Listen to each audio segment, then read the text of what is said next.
Now, from Atlanta News First, the issues that matter to you.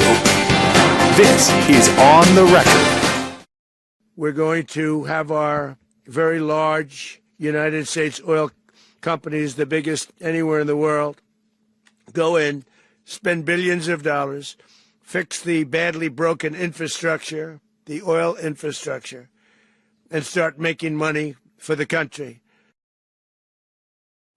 That was President Donald Trump in comments that he made over the weekend after what was a very surprising and shocking development when the 47th President of the United States ordered an American military operation into the capital of Venezuela, Caracas, to apprehend and to take into custody the President of Venezuela, Nicolás Maduro, and his wife, Celia Flores. This is on the record for Wednesday, January 7th, 2026, our very first on the record podcast for what is sure to be an amazing and exciting election year, 2026. Georgia's nationally watched midterm elections here in Georgia and across the nation.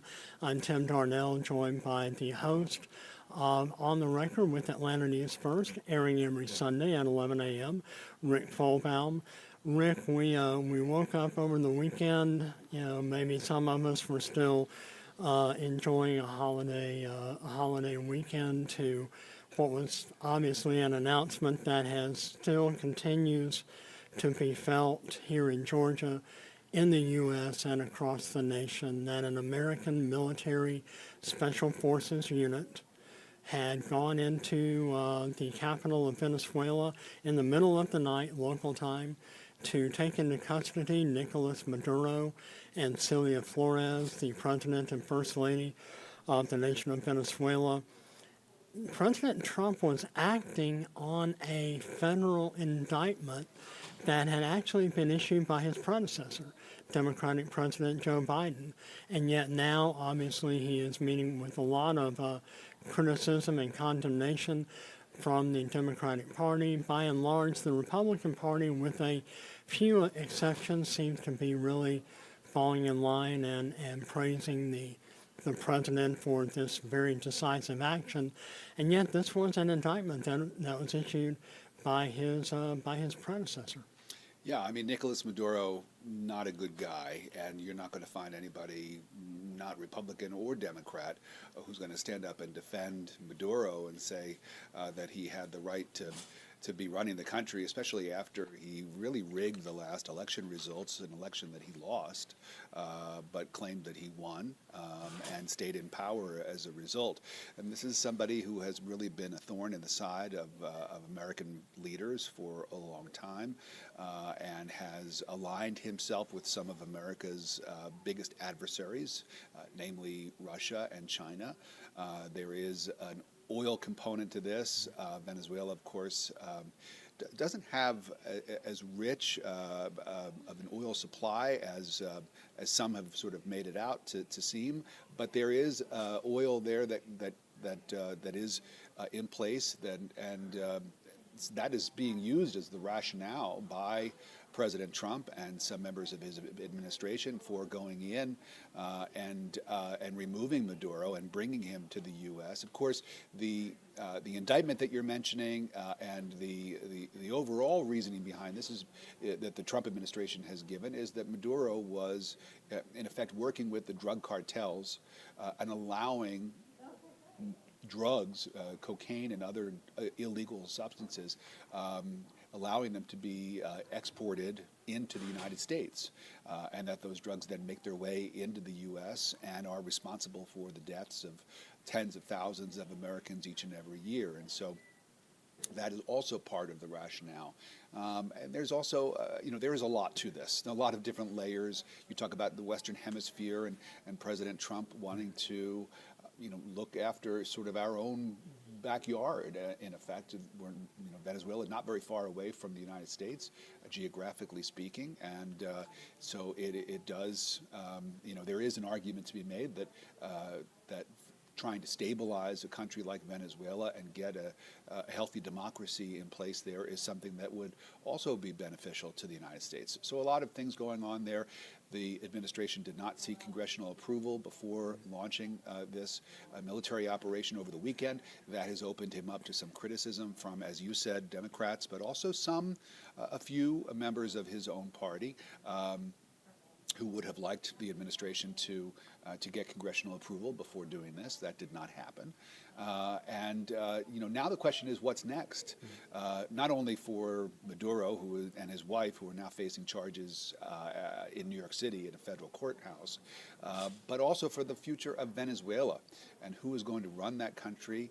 The president saying in his comments immediately after the operation that the U.S. will run it, but there is now an interim leader in place, the former vice president, who is now the interim acting president, who will be running the country, presumably with help from American advisors until elections can be held there.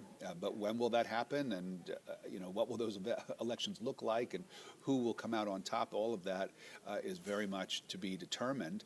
Also to be determined is whether or not the United States is prepared to put boots on the ground in Venezuela and have a physical presence in that country. That is something that President Trump has said he is not opposed to, if that's what needs to happen, in his opinion. So really a lot going on here. And as we were just coming to air to record this podcast, Tim, there is new news that the U.S. and U.S. forces have boarded a Venezuela-linked sanctioned oil tanker flying with a Russian flag in the North Atlantic. After having pursued that tanker for weeks, the U.S. now taking that tanker over. And so, you see some of the ripple effects here, and you sort of do a little bit of extrapolation and see the connections between Venezuela and Russia and China, and you see how this thing could spiral into a much wider conflict. And I think that that's what a lot of people are watching right now, and a lot of people are very concerned about what this could lead to. Now, Rick, we were talking, and as we mentioned, the president has kind of put the opposing party in a little bit of a conundrum, because he's taking the position that this action was to stop the flow of illegal narcotics. Right. We all know that Maduro really, there's really no question that he has enriched himself and enriched a lot of very dangerous drug cartels who are exporting these lethal products not only into the United States but around the world. And yet he's sort of putting the Democratic Party on the defensive of having to defend taking out one of the, or apprehending, I should say, a better choice of words, apprehending, taking into custody one of the world's more prominent drug traffickers. This is kind of a no-win situation for the opposing party. Am I not correct? Well, I think you're right about that. And that obviously is something that President Trump has tried to do on the domestic front, when it comes to foreign affairs, you name it, is to try to put the opposition party in a bind here. But I think it's also worth remembering that President Trump's reelection campaign, successful reelection campaign, was premised on putting America first. And so as we talk about the criticism that he's receiving from Democrats and a couple of Republicans, lawmakers, there is the Republican MAGA movement, not necessarily elected leaders in the Republican Party, but conservative commentators and opinion makers who have been critical of the president's moves here, namely because it seems to fly in the face, they think, of some of the promises that he made coming into office, where he said that he did not want to see the United States dragged into any more foreign conflicts. And here he is, initiating one here. So yes, he's put the opposition, the Democrats, into a bit of a bind, but he's also created a bit of a split within his own political movement, the Make America Great Again movement. And that's another sort of interesting sidebar to how all of this is unfolding and where it's headed.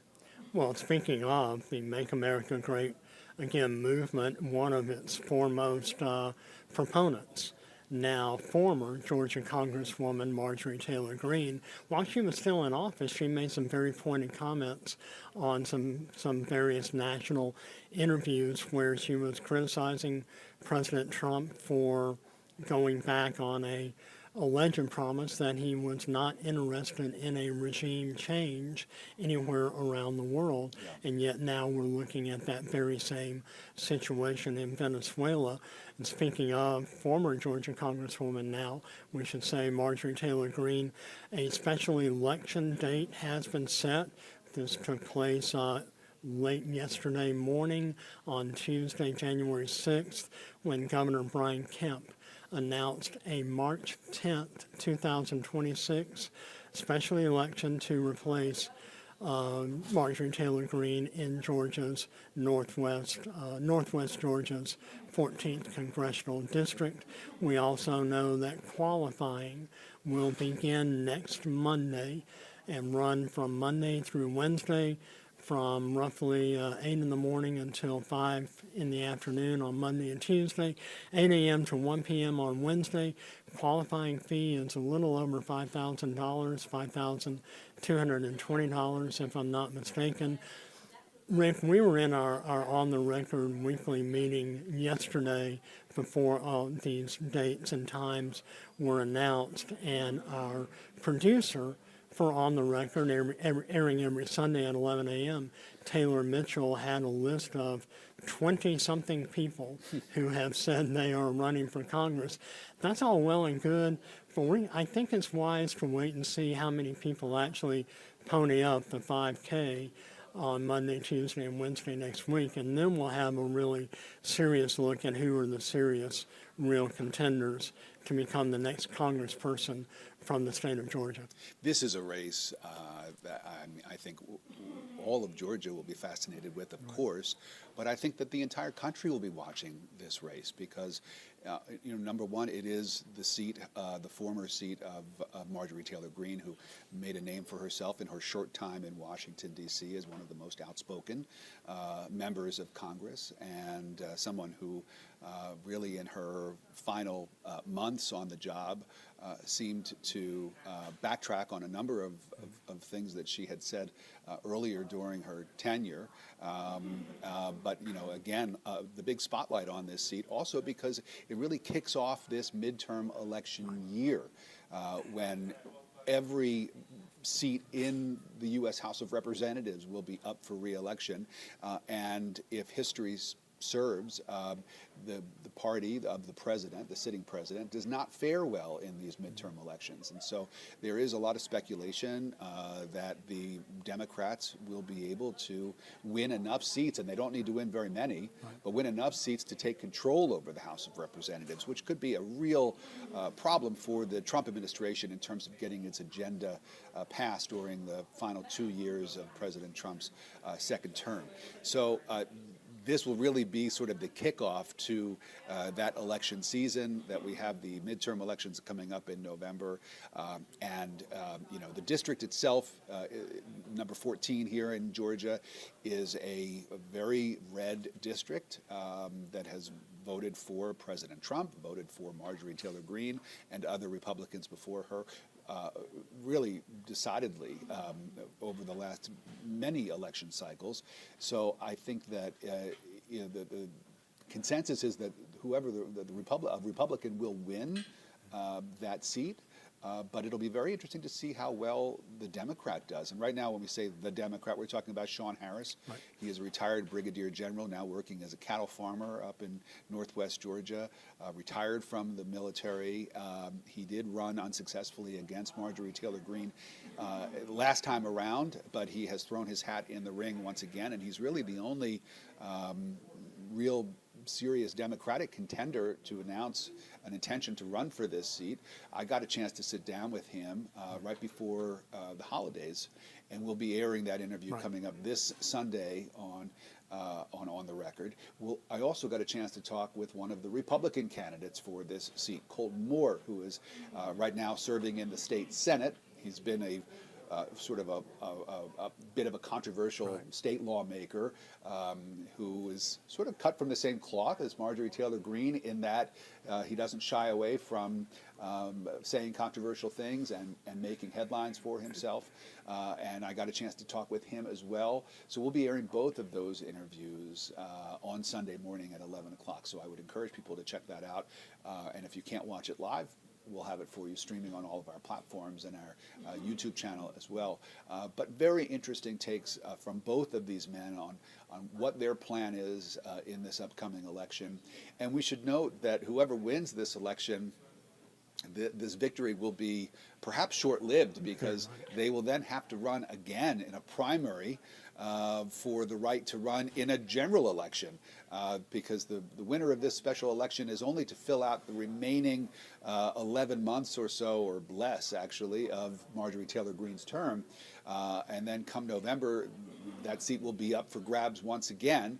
Whoever wins this special election will probably have a leg up on that race, but it's certainly not a guarantee. So a lot of interesting things to watch out for.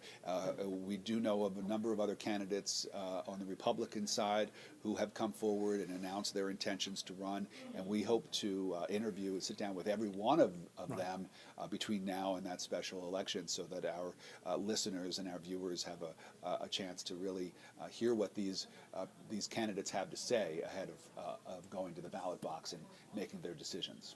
Now, while these interviews are obviously edited and cut for brevity to be airing within a 30-minute time slot, which on the record with Atlanta News First is from 11 to 11:30 every Sunday, we are also taking the full unedited versions of all of our interviews, making them available not only as a podcast in an audio format, but also on the Atlanta News First YouTube channel. So we encourage everyone to stay tuned to those platforms.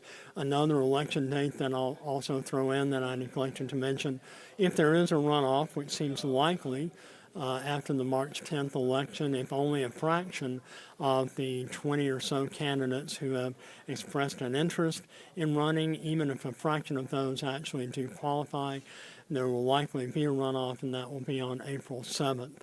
So it really kind of begs the question, how much true representation this new congressperson will actually be able to have for the good folks in the Northwest Georgia 14th Congressional District if they're having to spend all of their time campaigning and raising money for their next reelection bid. Well, that's right. And I think that a lot of these candidates are probably looking at this special election as a way to gain an advantage in the upcoming general election, more than they are to sort of come in and try to do a whole lot for the district in that short amount of time that they'll have there.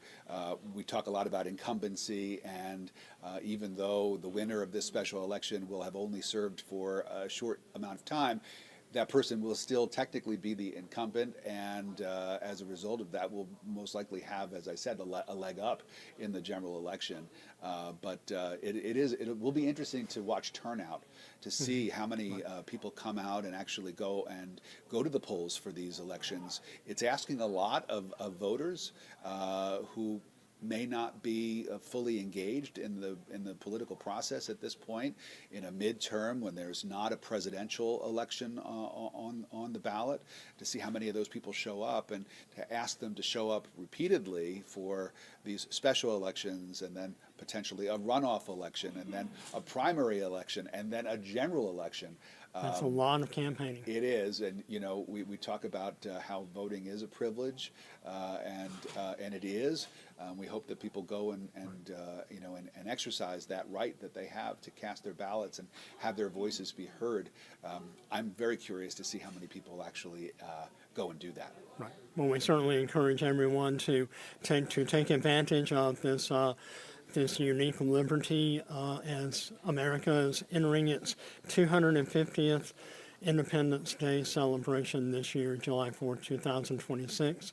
A reminder also that happening this Monday, the Georgia State Legislature will be reconvening for the second year of its two-year legislative session.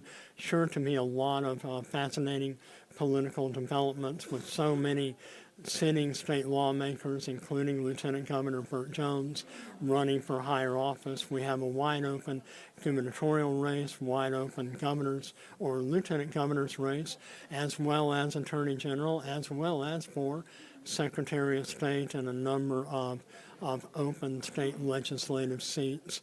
Obviously, every seat in Congress will also be open as well. So we encourage all of you to stay with Atlanta News First. Watch On the Record every Sunday at 11 a.m. and also subscribe to the On the Record podcast from your favorite podcasting platform. And a reminder that this Friday, a new weekly Georgia political newsletter called, appropriately enough, On the Record, your weekly look at Georgia politics, will be launching, and we'll have more information on that as the days and weeks progress. Thanks for watching and listening to this edition of On the Record with Atlanta News First. For Rick Folbaum, I'm Tim Darnell. Thank you for watching A&F Plus. For more breaking news, live coverage, and your community stories, download the Atlanta News First app. You can also watch us on YouTube, Roku, Apple TV, and Fire TV. To join the conversation on YouTube Live, visit our channel and hit subscribe. You can also listen to the Atlanta News First podcast by searching Atlanta News First on your preferred listening platform.